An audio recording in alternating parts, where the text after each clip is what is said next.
बहुत बहुत शुक्रिया आपका, धन्यवाद। Thank you. मैं आता हूँ मिश्रा जी आपके पास, और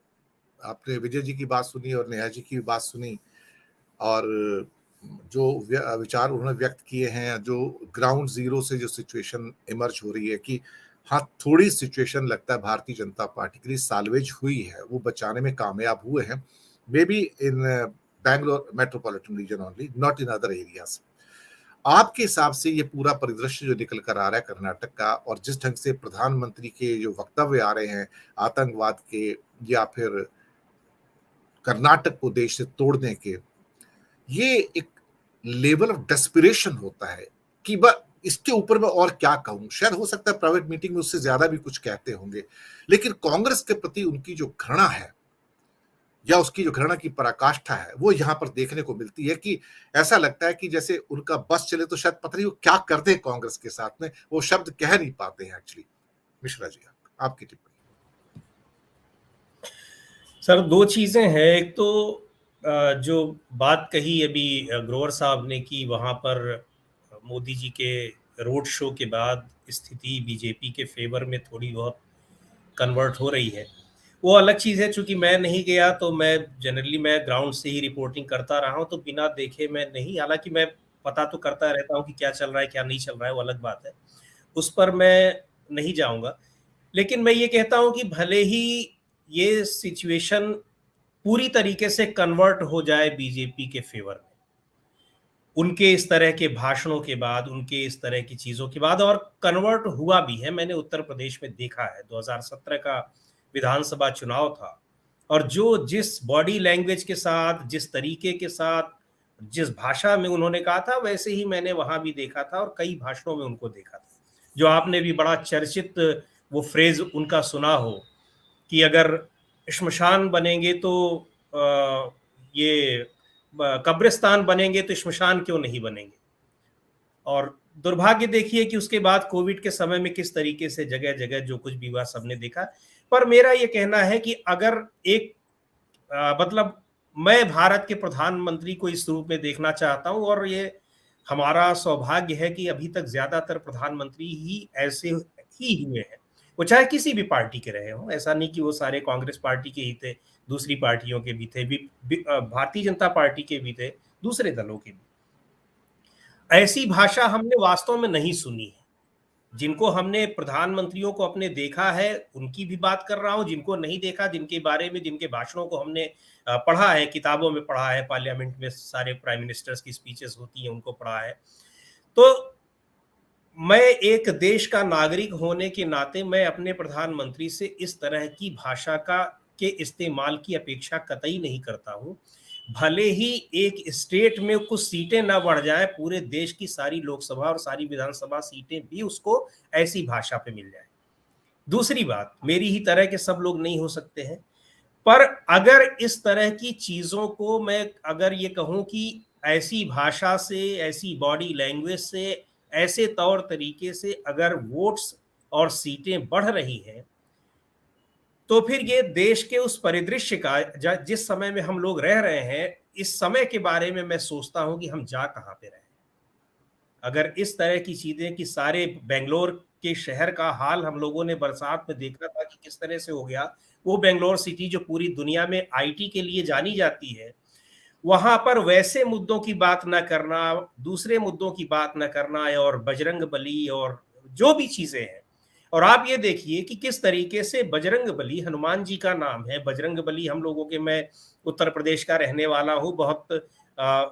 उनके वीरतापूर्ण बखान के लिए किया जाता है। हनुमान जी के बहुत सारे नाम हैं। संजोग की बात है कि जो मेरा नाम है इसका मतलब भी हनुमान जी, इसका भी अर्थ हनुमान जी ही होता है, तो मेरे नाम की मीनिंग भी,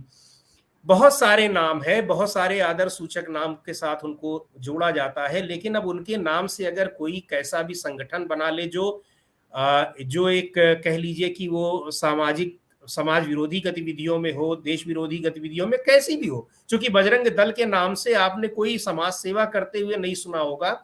और या हमने और आपने बहुत सारी ऐसी गतिविधियों में ही उन लोगों का नाम आया है। तो अगर उसको बैन करने की बात कर दी जाए, उसके बाद प्रधानमंत्री से लेकर के सारे भारतीय जनता पार्टी के नेता ये कहने लगे कि जिस पार्टी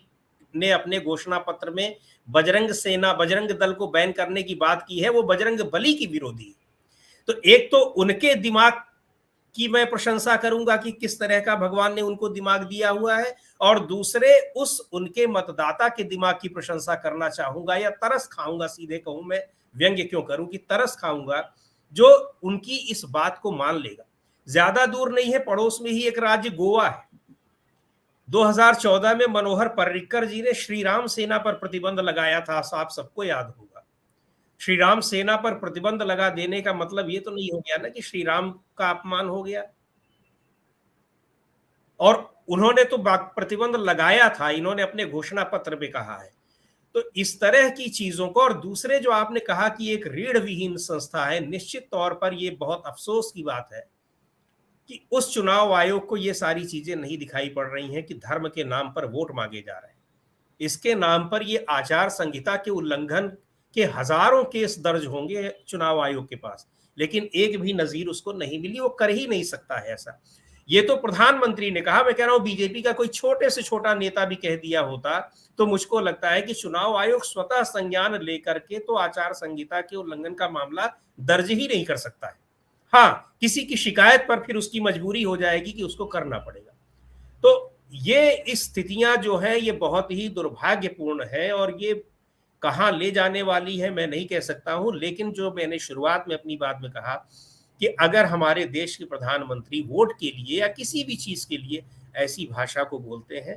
तो ये हम लोगों के लिए बड़ी अपमानजनक सी बात है। ऐसी अपेक्षा हम लोग छोटे मोटे नेताओं से भी नहीं करते हैं, प्रधानमंत्री से तो मुझे लगता है कि जिस संवैधानिक पद पर वो प्रधानमंत्री किसी एक ही पार्टी के नहीं है, किसी व्यक्ति के नहीं है, व्यक्तियों के समूह के नहीं है, किसी जातीय समूह के नहीं है, धार्मिक समूह के नहीं, सबके हैं। भले उनको कितने % लोगों ने कुल वोट देकर के चुना हो, वो सारे मुद्दे अलग होते हैं, लेकिन जब उस पद पर कोई व्यक्ति बैठ गया है तो वो फिर सभी का प्रधानमंत्री होता है। उसको अपने भीतर भी उस तरीके के बदलाव लाने चाहिए, भले ही उनका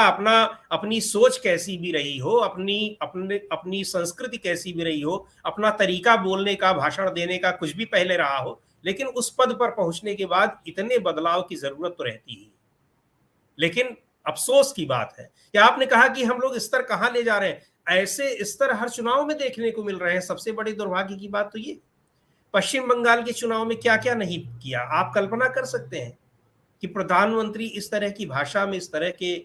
जो उनकी अपनी शारीरिक भंगिमा होती है उस तरह से बात करेंगे। उत्तर प्रदेश का मैंने आपको बताया ही, हिमाचल और पंजाब में क्या हुआ था देखा है। यानी किसी भी राज्य की अगर हम लोग बात कर लें तो हर जगह जब चुनाव ऐन पे वही स्लॉग ओवर्स में खेलने के लिए जब प्रधानमंत्री जी जाएंगे तो वहां इस तरह की बातें कि सारी चीजों का सारी चीजें जो है वो चली जाए,